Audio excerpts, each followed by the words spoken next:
Arya shopping mall ఆషాఢం kilo sale ఆరంభం. కీలక నిర్ణయాలు దిశగా ఏపీ సర్కార్ అడుగులు వేస్తోంది. ఇవాళ జరగబోయే కేబినెట్ లో పలు అంశాలపై చర్చించనుంది. గతంలో మాదిరిగానే ఈ కేబినెట్ నిర్వహించబోతున్నారు. నేడు జరిగే ఏపీ మంత్రివర్గ సమావేశంలో కొన్ని కీలకమైన నిర్ణయాలు తీసుకోనున్నారు. కొంతకాలంగా వికసిత్ ఏపీ 2047 విజన్ డాక్యుమెంట్ రూపకల్పన మీద ప్రభుత్వం కసరత్తు చేస్తోంది. ప్రణాళిక సంఘం వివిధ శాఖలతో సమావేశాలు నిర్వహించి రూపకల్పన జరుపుతోంది.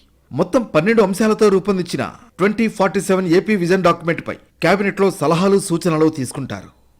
ఎక్సైజ్ శాఖలో పెద్ద ఎత్తున అవినీతి జరిగిందంటున్న సర్కార్ సెబ్ను రద్దు చేసి తిరిగి ఎక్సైజ్ శాఖలో విలీనం చేయాలనే నిర్ణయాన్ని తీసుకునే అవకాశం కూడా ఉంది. దీంతో పాటు గ్రామ వార్డు సచివాలయ వ్యవస్థను ప్రక్షాళన చేసే అంశంపైన చర్చిస్తారు.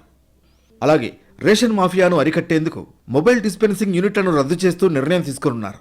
కొన్ని శాఖల బదిలీలకు సంబంధించి గైడ్ లైన్స్ మార్పులు చేర్పులపై దృష్టి పెట్టనున్నారు. మరో కీలక విషయం ఏంటంటే రాజధాని అమరావతి నిర్మాణానికి నిధుల విడుదలపై చర్చించి నిర్ణయం తీసుకుంటారు.